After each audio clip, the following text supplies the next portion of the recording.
नमस्कार मित्रांनो, मी मनोज. सह्याद्री मिरर या यूट्यूब चॅनलवर आपलं स्वागत. मित्रांनो, आज मी सह्याद्रीतील एका अशा देवस्थानची सफर घडवणार आहे जे सह्याद्रीच्या कुशीत कुडाळ सावंतवाडी या 2 तालुक्यांच्या आणि आकेरी, माणगाव, कोलगाव या 3 गावच्या सीमेवर वसलेला आहे. भंडाऱ्याला तब्बल 360 भाकऱ्यांचा नैवेद्य लागणारं हे सिंधुदुर्गातील एकमेव देवस्थान आहे. विषय सांगायचं झाल्यास, दुपाकी असलेल्या या मंदिराच्या डाव्या बाजूच्या छपराचं पाणी सावंतवाडी तालुक्यात वाहतं आणि तेरेखोल नदीतून किरण पाणी येथे समुद्राला मिळतं. तर उजव्या बाजूच्या छपराचं पाणी हे कुडाळ तालुक्यात वाहतं आणि निर्मला, भंगसाळ, कर्ली अशा नदी पार करत देवबाग, मालवण येथे समुद्राला जाऊन मिळतं. असं वैशिष्ट्यपूर्ण आणि 360 भाकऱ्यांच्या नैवेद्याची परंपरा लाभलेलं हे मंदिर, तेथील मंदिर परिसर, मंदिराची सविस्तर माहिती मी या आजच्या व्लॉगमधून तुम्हाला देणार आहे. मित्रांनो, आजचा व्लॉग तुम्हाला आवडल्यास लाईक करा, शेअर करा आणि माझ्या सह्याद्री मिरर या यूट्यूब चॅनलला सबस्क्राईब करायला अजिबात विसरू नका. धन्यवाद.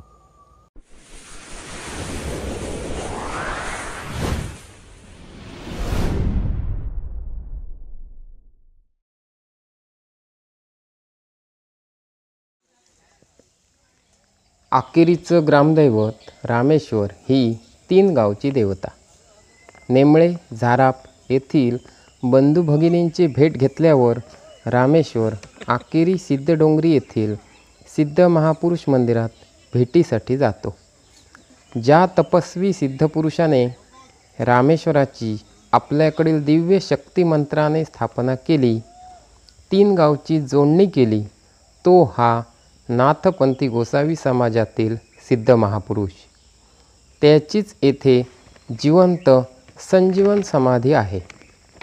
रामेश्वर मंदिरातून या ठिकाणी जायचं झाल्यास कशेलवाडीच्या पुढे वन खात्याच्या राखीव वनातून दगडधोंड्यांची पायवाट तुडवत सुमारे 1.5 तास एवढा वेळ लागतो.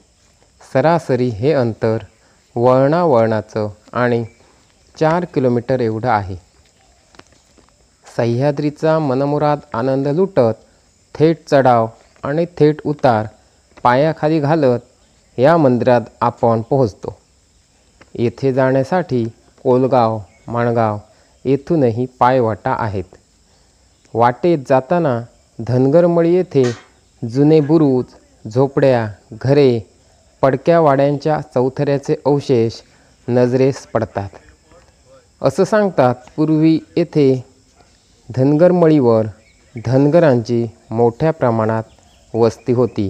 कालांतराने ते इतरत्र ही जागा सोडून गेली. सदा हिरव्यागार कारवीच्या झाडातून पायवाट शोधत शेवटच्या टप्प्यातील डोंगर चढून गेलात की माणगाव कालेली गावचा नयनरम्य नजारा दृष्टीस पडतो. समोरच दुतर्फा देवचाफ्याची आणि आंब्याच्या झाडाच्या मधोमध समांतर अशा चिंचोळ्या भूभागावर परमपूज्य सद्गुरू श्री सिद्ध महापुरुषांचं मंदिर पाहायला मिळतं. अगदी छोटेखानी आणि दुपाकी चिरेबंदी पाया वर मंगलोरी कौलांचं छप्पर असलेलं हे मठ वजा समाधी मंदिर आकेरी गावात मोडतं. तर मंदिराच्या अवघ्या 25 ते 30 मीटर अंतरावर माणगाव, कोलगावची गाव हद्द लागते. या मंदिराच्या डाव्या छपराचं पाणी सावंतवाडी तालुक्यातील कोलगावहून तेरेखोल नदीमार्गे किरण पाणी आरोंदा येथे समुद्राला, तर उजव्या छपराचं पाणी माणगावहून निर्मला नदीमार्गे भंगसाळ, कर्ली असा प्रवास करत मालवण, देवबाग येथे समुद्राला जाऊन मिळतं. हे या मंदिराचं खास वैशिष्ट्य म्हणावं लागेल.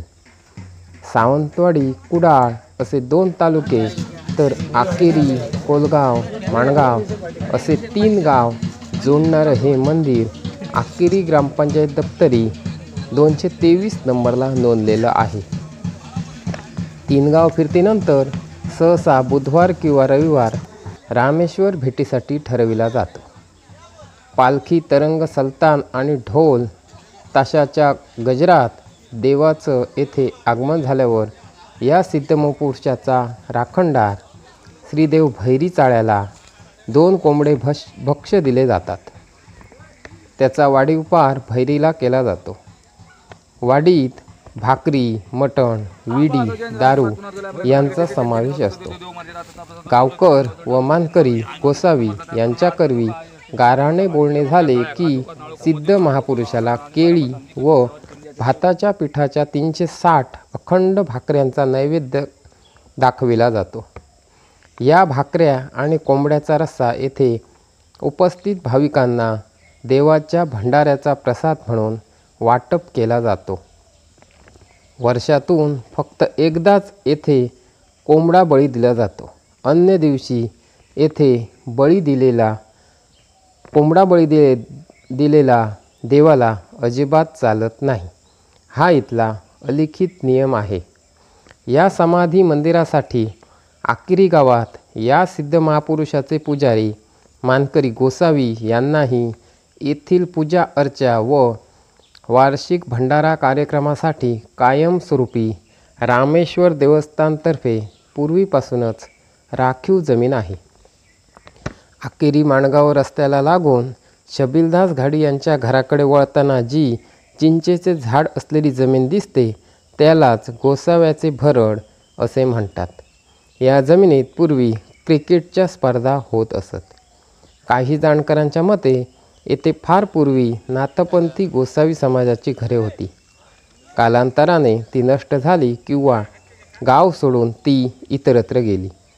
ते गोसावी ही जमीन कसून त्या जमिनीत पिकणाऱ्या भाताच्या पिठाच्या 360 भाकऱ्या भाजून त्यावेळी भंडारा केला जायचा व हरतीर देवपण होळीचा कार्यक्रम करण्यात येत असे.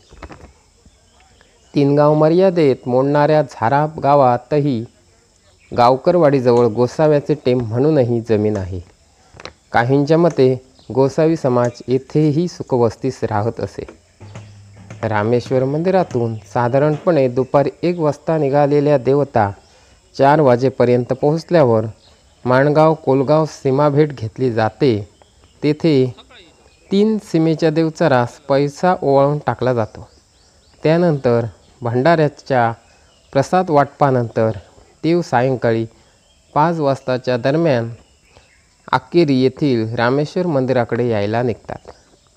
साधारणपणे 10 वर्षापूर्वी सिद्ध महापुरुष मंदिराच्या पश्चिमेस 300 मीटर अंतरावर पाण्याचा जिवंत झरा असल्याची माहिती आकेरी कशेलवाडीतील रहिवासी ज्ञानेश्वर बळीराम राणे ज्ञानू राणे यांनी दिली. म्हणून त्यावेळी बाबल परब, कैलासवासी दीपक हरिदास यांनी खातरजमा करत ही तळी सर्वांच्या सहकार्याने बांधून घेतली. आता तेथे वर्षभर पाणी उपलब्ध असते.